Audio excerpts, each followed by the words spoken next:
Farming is changing, and I mean really changing. Not slowly, not gradually, fast. Not long ago, a farmer would walk out to the field in the morning, look at the plants, feel the soil between their fingers, and make a call. Based on experience, based on instinct. That was it. And honestly, it worked. For centuries, it worked just fine.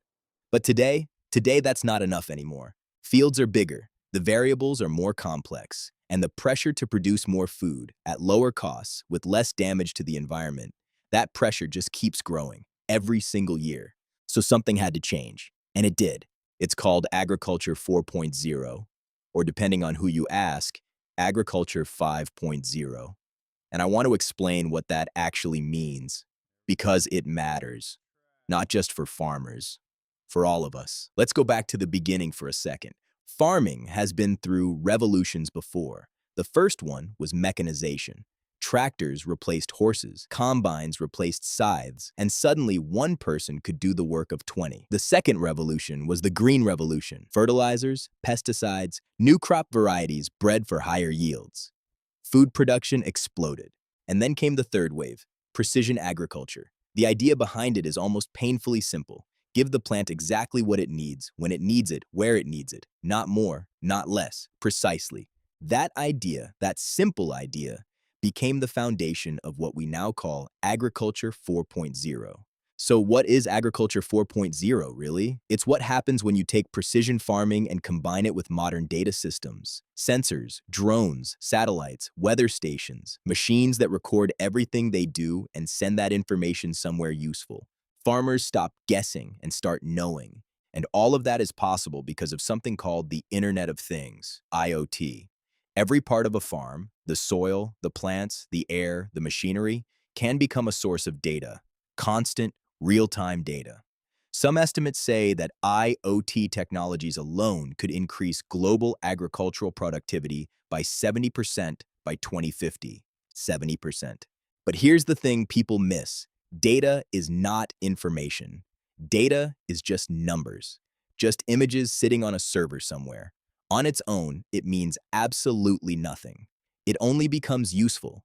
It only becomes knowledge when someone or something processes it and turns it into a decision. That's where big data comes in. Huge collections of information that, when you analyze them together, start revealing patterns you'd never spot on your own. Disease spreading before it's visible. Nutrient deficiencies before the plant shows a single symptom. Exactly where to irrigate and exactly where you're wasting water. One study looked at farms using IoT systems and found that yields went up by nearly 2%. Energy costs dropped somewhere between $15 and $30 per hectare. Water use for irrigation fell by 8%. 8% less water, $15 to $30 saved per hectare. Multiply that across hundreds of hectares. That's real money.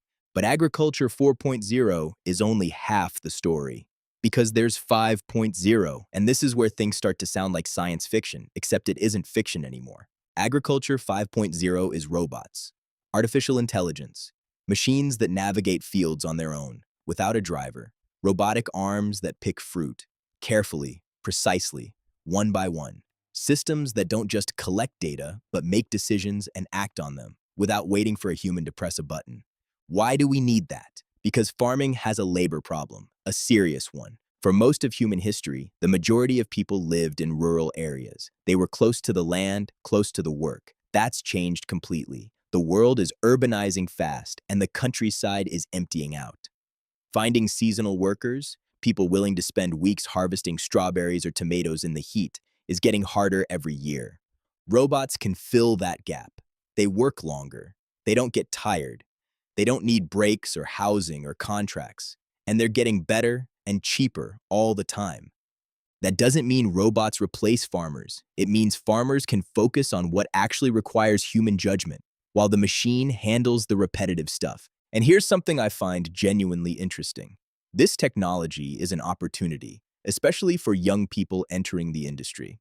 The average age of a farmer in Europe is close to 60. In Japan, even higher. Farming is aging, and it needs new energy. Young farmers, people who grew up with smartphones, who understand technology intuitively, are actually better positioned to take advantage of these tools than older generations because they can compensate for less field experience with better data, more precise information, smarter systems. Technology doesn't replace knowledge, it fills in the gaps. So what does this look like in practice? Picture a field. Sensors buried in the soil are continuously measuring moisture and nutrients. Drones fly overhead and capture images in spectrums the human eye can't even see. An AI system processes those images and flags a section of the field. Disease is developing. Not visible yet, but it's there. The system sends a recommendation. Spray this zone, this product, this dose. And a machine rolls out and does exactly that. Only that zone, only that dose. Less chemicals used, lower costs, better yield, less harm to the soil and the water underneath it. That's the goal. Feed 9 billion people, because that's where we're headed by 2050, while actually taking better care of the planet in the process. Is all of this already here? Some of it, yes. Drones spraying fields, IoT sensors, farm management software. That's real. That exists today. Robots harvesting fruit, also real, just expensive. Still slower than a human picker in many cases. But every year, the technology improves, and every year, the price drops. The main barrier right now is cost. A small family farm simply can't afford the same systems as a large commercial operation. Economies of scale work against the little guy. That's a real problem, and it's one that governments and the industry need to take seriously if this revolution is going to be fair. But the direction is set. The future of farming is data.